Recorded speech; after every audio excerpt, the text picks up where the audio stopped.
자, 여러분 안녕하세요. 자, 오늘 왕들의 일생. 자, 오늘 다룰 왕은 태조왕의 동생인지 아들인지 불분명한 차대왕 이야기입니다. 자, 차대왕.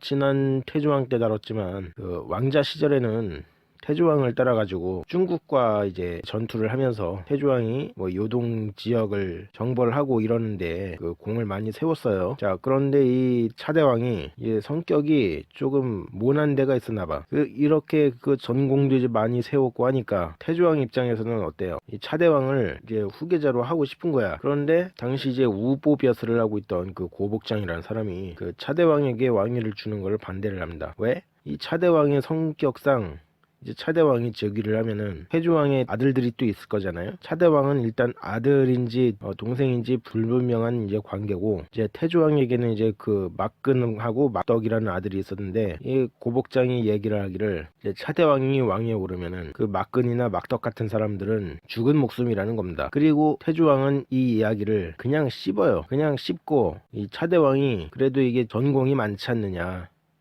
하는 이유로 결국 왕자를 그에게 세습을 합니다. 그렇게 해서 차대왕이 왕위에 올라요. 이 기록상으로 보면은 이 차대왕이 이제 즉위할 때가 나이가 76세였다고 해요. 그런데 결국 이 고복장의 예언이 사실로 들어맞아요. 차대왕이 왕위에 오르자마자 그 막근을 죽여버립니다. 그러니까는 막덕도 내가 살아있으면은 화가 나은 데까지 미치겠구나 싶어서 막덕은 막근이 죽고 나서 자살을 해요. 이렇게 해서 태조왕의 이제 두 아들, 그 아들이 이제 확실한 그 두 사람은 이제 죽습니다. 그리고 차대왕한테 아까 왕자리를 그 주지 말자고 간언했었던 그 우보 고복장도 차대왕이 왕좌에 오른 직후에 차대왕의 미움을 사서 죽게 됩니다. 결국 이 차대왕이 이 이후에 자기 이제 반대 세력들을 이제 마구 죽이기 시작합니다. 그야말로 이제 폭군이 된 거예요. 그러다 보니까 사실 이게 차대왕은 삼국사기 그 차대왕 본기를 보시면은 한 재위 20년 정도까지는 계속 왕위에 있었고, 사실 태조왕 같은 경우도 차대왕 재위 기간 내에 이제 사망을 하는데, 차대왕 집권 중반부서부터는 홍수가 나다, 뭐 그 우박이 내리다, 순 다 자연재해들 뿐이에요. 그리고 나서 그 명림답부라는 이제 재상이 나타나서 차대왕을 시해를 하고, 역시 이제 차대왕의 동생인지 차대왕의 아들인지 불분명한 그 신대왕을 왕위에 세웁니다. 자, 그리고 이렇게 해서 신대왕이 보위에 올라요. 자,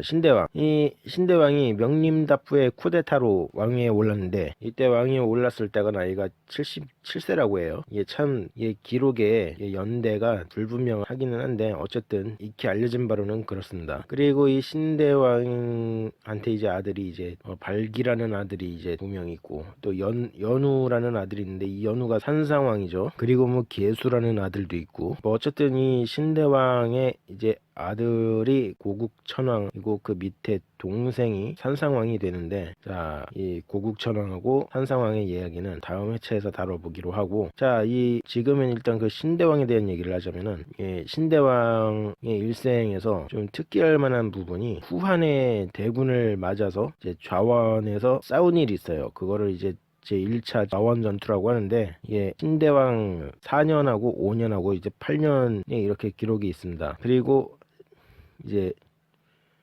후한에 이제 군대를 맞이해가지고 그 크게 대승을 거둔 게 신대왕 8년에 이제 명림답부가 아까 그 차대왕을 몰아낸 쿠데타의 주역 그 명림답부가 이제 군사들을 이끌고 그 좌원 지방에서 한나라 군대와 이제 대적을 하는데, 뭐 이때 고구려 본기를 보면은 후한의 이제 군사들이 말 한 필도 이제 제대로 살아 돌아가지 못했다고 이제 기록이 되어 있어요. 자, 그래가지고 이 1차 좌원 전투를 이제 승리로 이끌고, 그 이후로 신대왕에 대한 그거 재위 내에 이제 특별한 사건 같은 거는 그렇게 많지가 않습니다. 아주 평탄하게 지나가게 되고, 이후에 이제 승계를 고국천왕이 이제 승계를 하게 됩니다. 신대왕의 아들이 이제 승계를 하는 거죠. 자, 근데 여기서 이 태조왕, 신대왕, 차대왕 이렇게 이 세 명의 왕들에 관해서는 그 진수라는 사람이 쓴 그 정사삼국지 있지 않습니까? 이제 그 낙원중의 삼국지 같은 경우는 유비의 촉한을 정통으로 보는 시각으로 이제 기술이 된 것이고, 그리고 일단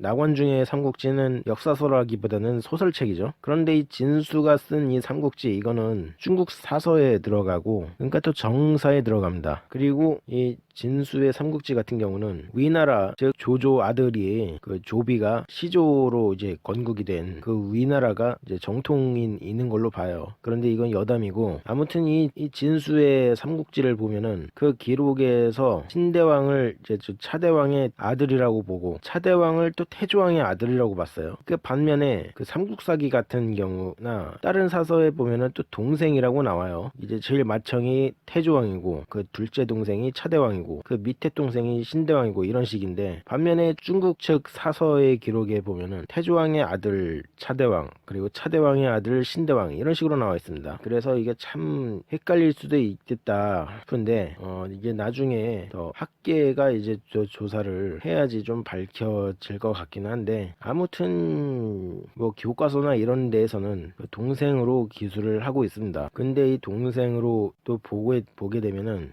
이 연대가 좀 잘 안 맞는 경우가 있다고 하더라고요. 그러면은 이제 태조왕, 차대왕, 신대왕에 대한 이야기는 여기까지 하기로 하고 이제 다음 편에서 이제 고국천왕에 대한 이야기를 해보도록 하겠습니다. 그럼 여러분 안녕히 계십시오.